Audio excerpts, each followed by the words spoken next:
r/AskReddit. Kids, when did you realize your parents might be terminally stupid?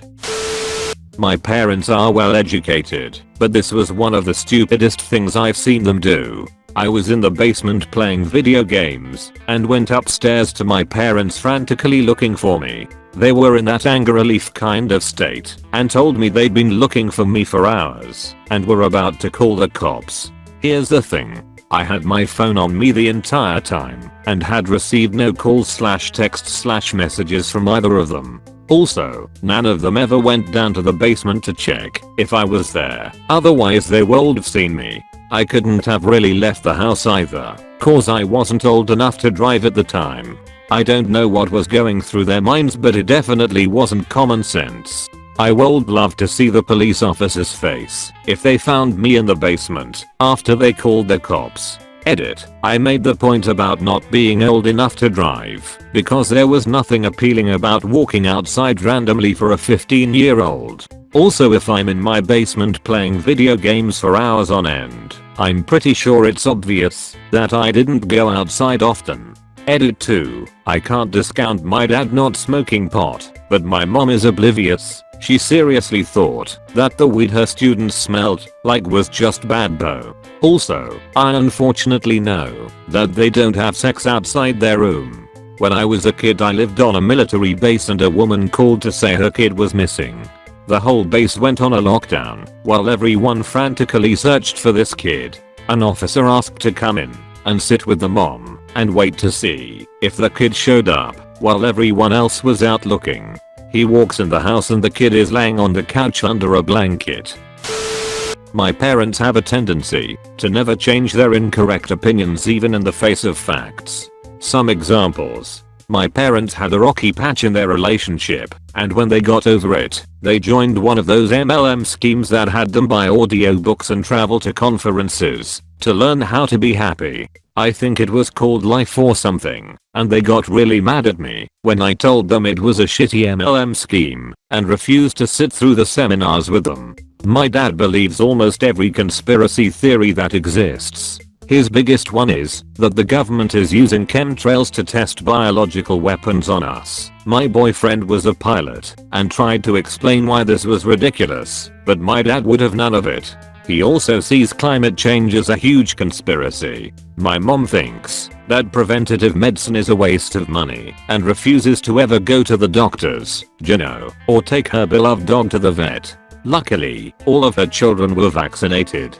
Every week she buys some new homeopathic remedies such as some low pH water that costs $15 a bottle that will prevent you from getting cancer, or some magnesium liquid stuff that you rub on your feet for some reason or another. My parents are convinced eating red meat or GMOs will kill you. At one point I was working as a researcher in a genetics lab. I got into a heated discussion with my mom and showed her many sources to back my claims on GMOs, and she was unable to come up with a single source for her own claims, and it ended with her telling me that her opinion is just as valid as mine, and that I don't know more than her. Never mind the fact that I have 2 science degrees, and she has never taken a science class outside of high school and has no idea what a peer-reviewed paper looks like. My mom is a heavy smoker and accepts that smoking can lead to lung cancer, but will argue that eating red meat is much worse for you than smoking, based on zero evidence. She sees her smoking as a tiny problem in comparison. My parents are also both very easily influenced by political propaganda, and it makes it very difficult for me to see eye to eye with them. At this point I just avoid talking to them about most topics. Edit. They aren't very old either. They're in their late 40s. Trying to explain the difference between Wi-Fi and LTE to my mother in order to save her from data overages. Might as well try to teach calculus to a toddler. HMM. Think of the phone as a water bottle, and internet connection is water. When you are at home, you pay for a water connection to your house, so you can fill up your water bottle over and over again and not worry. Drink water all day. That's Wi-Fi. Make sure she knows to look for the Wi-Fi on icon on her phone at home. But when you are out in public, you can't just refill that bottle. You have to ration your water so you don't drink it all, because then if you empty your bottle when you're away from home, you will have to buy more water and pay extra money. Things like YouTube or Facebook make you extra thirsty. That's using data.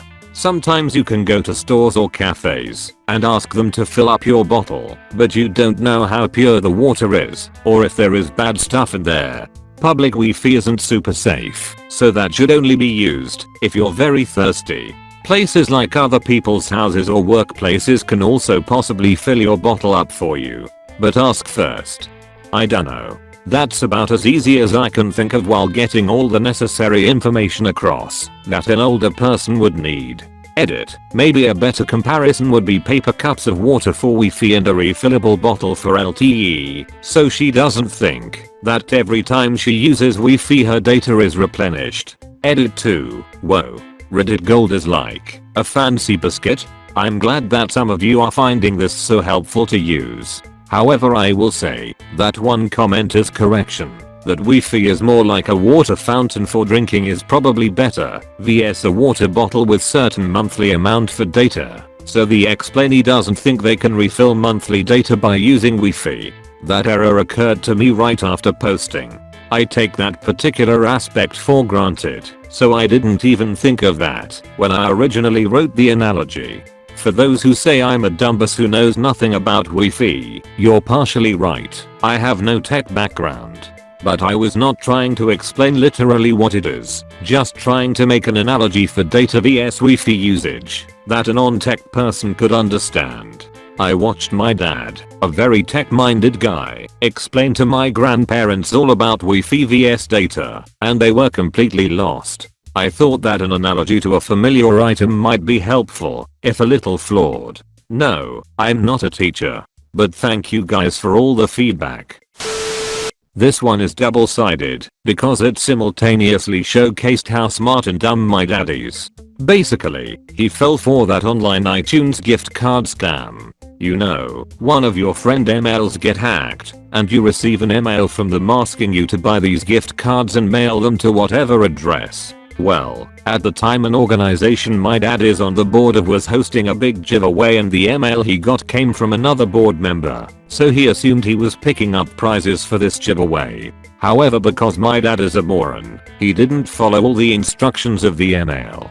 He bought the cards and then texted his buddy to ask what he wanted done with them. Said buddy called my dad an idiot and explained the scam he had just fallen for. Now this is where it gets good. My dad knew that if my mom found out he had spent $400 on gift cards, he would be sleeping in the kennel with his hounds for at least a month. He also knew that if he didn't tell her and she found out some other way, his fate would be even worse. So he partially fessed up. Told my mom he fell for the scam with a haha, I'm so stupid look on his face, but told her each gift card was for $25. So she said no big deal, we'll give them to gray_skies_green_eyes for Christmas. So after I had been presented with my $50 in iTunes cards, I was silently pulled aside by my dad and told there's actually $200 on each card. Merry Christmas and for God's sake, don't tell your mother. A mentally challenged genius, that man is. On my way to school a couple of years ago they were talking about people who fell for scams. A caller was talking about how she fell for a similar scam, but the person said that they were from the government and would give them a $500 reward if they bought a $100 gift card and read them the code. It's my in-laws who I often question.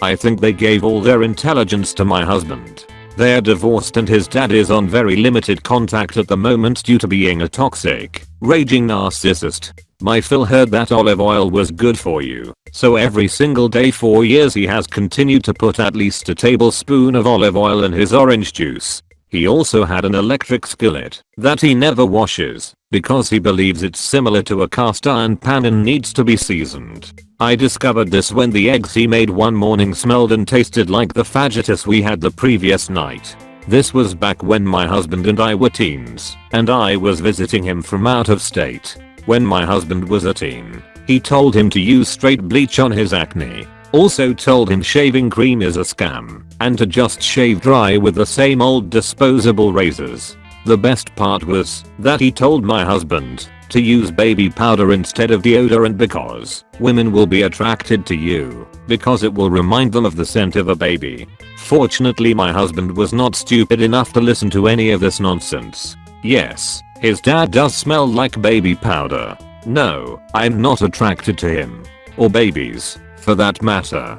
His dad doesn't believe in any form of Western medicine. He's a middle-aged white guy, so it's not as if there's a cultural difference here. When my Phil decided to get rid of his skin tags himself, he read they had no nerves and just cut one right off with a pair of scissors. Quickly learned that they do have nerve endings and never did that again. Also has 3 hernias that need surgery, but he just keeps pushing them back in. His dad's house is on stilts in the middle of nowhere. He gets a lot of raccoons. He started feeding them dog food. This turned into the raccoons bringing hordes of their families to his home for food every evening. Last time I was there in the evening, there were at least 45. He throws the dog food off the porch for them to fight over. Thing is, raccoons poop. Whenever they poop on the porch, he picks up their poop, edited to add that my husband says he uses a scoop for this, not his bare hand, and flings it at them. He thoroughly believes he is training them. They continue to poop on the porch often. I have more crazy stories if anyone is interested. Unfortunately, my husband's father does a lot of weed, but it does nothing to relax him. Edit. Thank you all for the many messages, dog pictures, and gold. I did not expect this to be so popular. My husband finds this all hilarious. It's nice to know that everyone else acknowledges my Phil's insanity. Makes us feel a bit better about having to deal with him. He has been on no contact for over 3 years for many reasons. I'm pregnant and my husband is trying to re-establish just the tiniest bit of a relationship with him. So far it isn't going great, and it may not happen. His dad is a very manipulative person. Nothing is ever good enough. Right now my Phil is trying to insist that he and my husband need to fix their relationship so they can get to the point where you want to spend time with your old man. Problem is, my Phil's idea of spending time together only means my husband abandoning his pregnant wife. I'm not welcome there to spend the night in Raccoon Land. My husband has no desire to do this and has stayed firm with him, but his dad is a stubborn dick, so it might not amount to anything. We'll see. Also, yes, I know raccoon poop is not a safe substance. Every sane person knows this. My Phil is not sane. My husband did tell me this morning that he uses a scoop to pick it up, not his bare hands. So that's a little better. We don't spend time at my Phil's house, and my Phil is the type of person to ignore any and all advice, so there's no talking him out of his crazy schemes. Plus, who wants to give up being Lord of the Raccoons? It is likely that whenever he moves or dies, either the next homeowner will be brutally murdered when the hungry raccoon army attacks, the raccoons will be killed, or the home will be abandoned and burned, and the raccoons will live in the wreckage. In regards to the dry shaving, I mean with no water, not after a shower, not during a shower, and not regularly. Phil advocates for shaving with years-old, rusty disposable razors with no water, or shaving cream after at least a week without shaving. Yes, olive oil is better for you than many oils, and can have some health benefits when used appropriately. However, I do not recommend drinking it in olive oil. I have seen the requests for more stories, so I will deliver. I posted more stories in another comment below, as I maximumed out the character limit. Bonus mill stories at the end. Eater, this post blew up, and a lot of people had a lot of questions about what the fuck it's really like to grow up with a mother like this, plus wanted more stories. So I made a post on Justin family about her, regarding this post and another post I made about her in a different AskReddit. I also cross-posted it to Justin all, because there's a lot of posts about mothers there, even if they aren't mills. My mother. She is legitimately one of the least intelligent people I have ever known in my life. She is mentally handicapped, but she's also shamelessly abusive and enjoys creating chaos and problems for other people, just because it makes her feel good. So I feel no shame in sharing her stupidity with the world for laughs. For one thing, And another reason why I don't feel ashamed of making fun of her. If you correct her on something, tell her that's not the way something works, etc. She just goes yes it is. Or how do you know? And if you tell her how you do know, she goes, well you still don't know. And hopes if she yells it loud enough she'll get to be right. She somehow managed to produce 2 children without knowing that you don't piss out your vagina. She thinks drinking cold water after a meal solidifies the food inside your body and leads to cancer. When I showed her a website featuring every last bit of the science behind why this does not happen, she got really mad and yelled shut up. Leave me alone.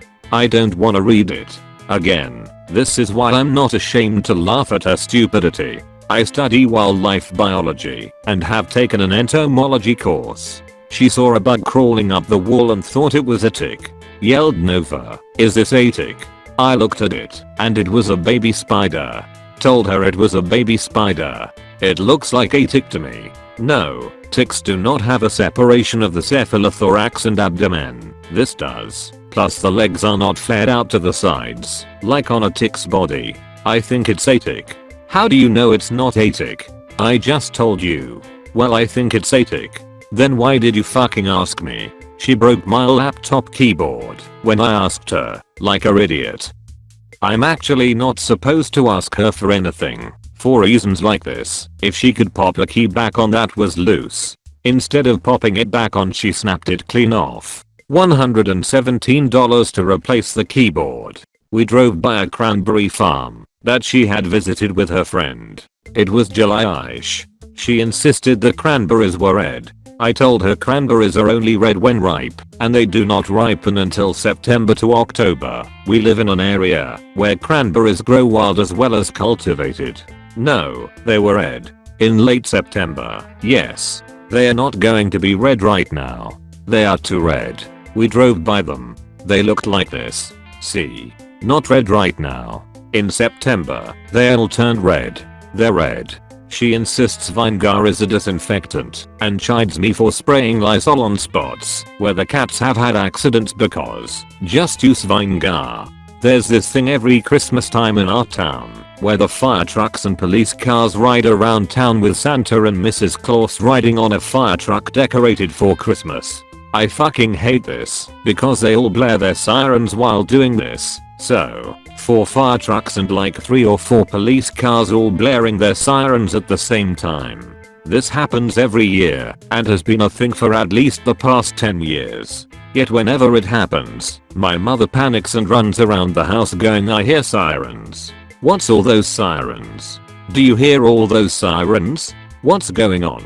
Another tick story. She didn't know what a tick looks like, obviously, so when her friend's dog got ticks, she asked to see them. Then she asked to keep them. Then she put them in a bag and took them home with her. She showed them to me. Look. Ticks.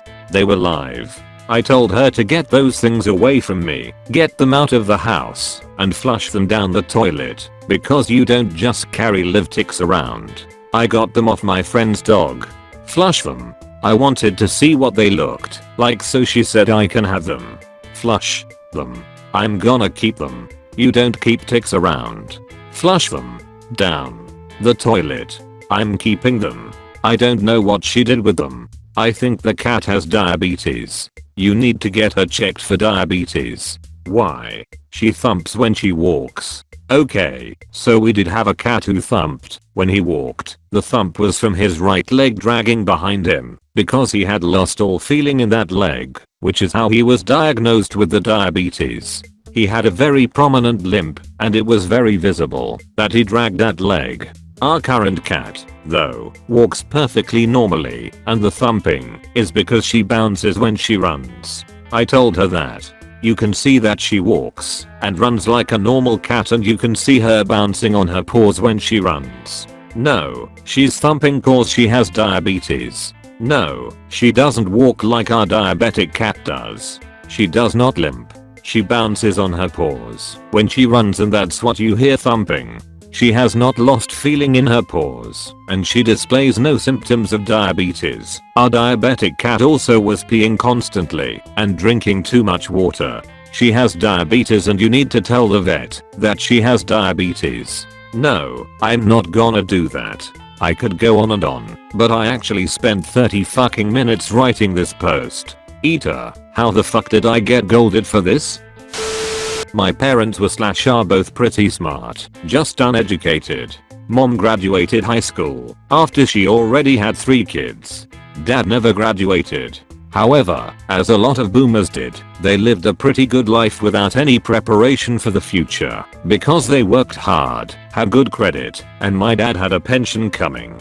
Even with 5 kids, my parents managed at least 2 nice vacations a year, a nice home with up to the minute furniture and finishing, and nice vehicles. Then I get into my 30s, and it slowly starts to dawn on me that my husband and I are literally living in a different world. We had been contributing heavily to his retirement because we weren't total idiots, but we finally realized that credit, which my parents had used to do some marvelous things, was going to kill us. So we had to totally reorient our financial mindset. My parents actually looked down on us for driving old cars and shopping at thrifts. Everything they did in retirement, such as buying successively more luxurious RVs on credit, still made them poster children for financial mismanagement, but somehow they were never pursued, even when they defaulted on the loan for the last RV. My dad passed away 6 years ago, so his pension went away. My mom, living on social security, is still hitting the casinos and buying shit for her house, since she has all the time in the world to shop.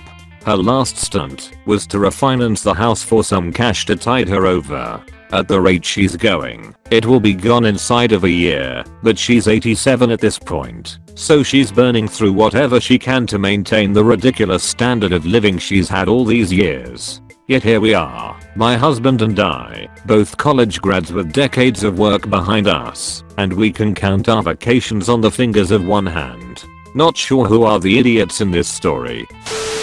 My mother never fails to baffle me with the extent of her cluelessness. Some tales. My father was diagnosed with diabetes a couple years ago and has done very well maintaining his health and weight with a healthy diet. My mother occasionally insists that he's too skinny and he ought to just eat more. No need for exercise, even, because the fat is fine as long as he gains weight. Upon being reminded that he is following his doctor's instructions, my mother becomes irate. She thinks deferring to the doctor constitutes a personal attack on her intelligence. She frequently insists, in discussions of any topic, that I should trust any claims she makes, because she's my mother and she knows best. Even about subjects for which she is painfully, often willfully, ignorant. If I seek proof to demonstrate that she is mistaken, she gets angry because I'm going through so much effort just to prove she's an idiot. Interestingly, she will happily seek out proof when she can be bothered in order to discredit me. Once, in a phone call, I mentioned I was walking about 20 minutes to work at 4 AM that night, which rarely happens. Thankfully, she gets cold very easily and said I should bundle up in my heaviest coat. I knew it wasn't quite that bad, so I said something to the effect of I'll do it if I think it's necessary. She became very angry and insisted that I was now planning to wear no coat or gloves at all, which would be dangerous, simply to spite her. No amount of no, mother, I'm not going to risk frostbite, just to spite you could convince her otherwise. She can't carry a conversation unless I exercise extreme caution. When sharing our opinions about whatever, she will frequently make utterly contradictory statements within seconds. When I ask for clarification, she becomes angry because I'm trying to cross-examine her. She didn't prepare a thesis statement. Sometimes her mind changes mid-conversation, and why can't I just understand what she means? I try to point out that I basically have to flip a coin to determine which of the mutually exclusive assertions I run with, but she claims it's just me being too anal and aggressive. By her own admission, the ideal conversational exchange of ideas consists of two people declaring their opinions and then refraining from talking about it ever again. Any actual dialogue is inappropriate, and nobody ever enjoys it. A few years back, for several years running, she would consistently make remarks that even mentally challenged children could scoff at, like how the Chinese must all stand on their heads because they are on the other side of the earth. She said these things without any hint of humor, with zero indication that she might be kidding. Any people present would simply exchange glances and continue the conversation. Years later, she declares these comments were simply jokes designed to make me personally, upset by pretending to be an idiot. So her idea of spiting me was to maintain a years-long charade of being too stupid to function. Yet to this day she will grow absolutely livid if she believes someone to be doubting her intellect. So, yeah, it gets challenging. I wouldn't have called my mom stupid, but gullible for sure. First, she was a Jehovah's Witness, and I was forced to be involved in it for years. I questioned the idea of God from a very young age, and one thing that I didn't understand was why we called our religion the truth, but every other religion believed they were right and there was no way of telling unless we asked God himself. When I asked my mom how she knew that being part of the Jehovah's Witnesses was right for her, she said, there were just so many people in it. They couldn't all be wrong. At the time she said it was something like 30 million, which as a kid was a lot and made sense. As an adult I realize it's only about the same size as the population of Texas, and for around the world, that is a very small amount. If she was going off number of people involved, I don't know why we're never Catholic or something more popular. What really did it for me though, was when my mom met the Native American shaman. At least that's what he said he was.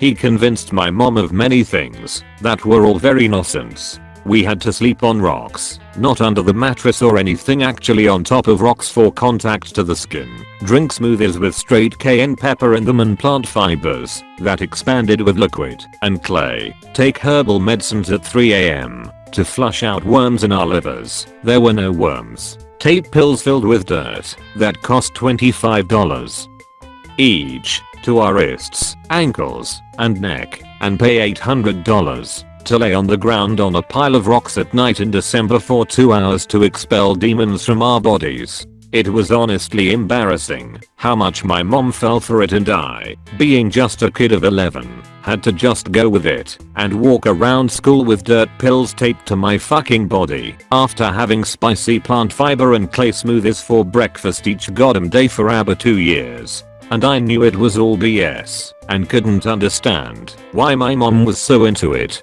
I now know she was just that gullible, and that guy took advantage of it. Thank you for watching. Don't forget to like and subscribe.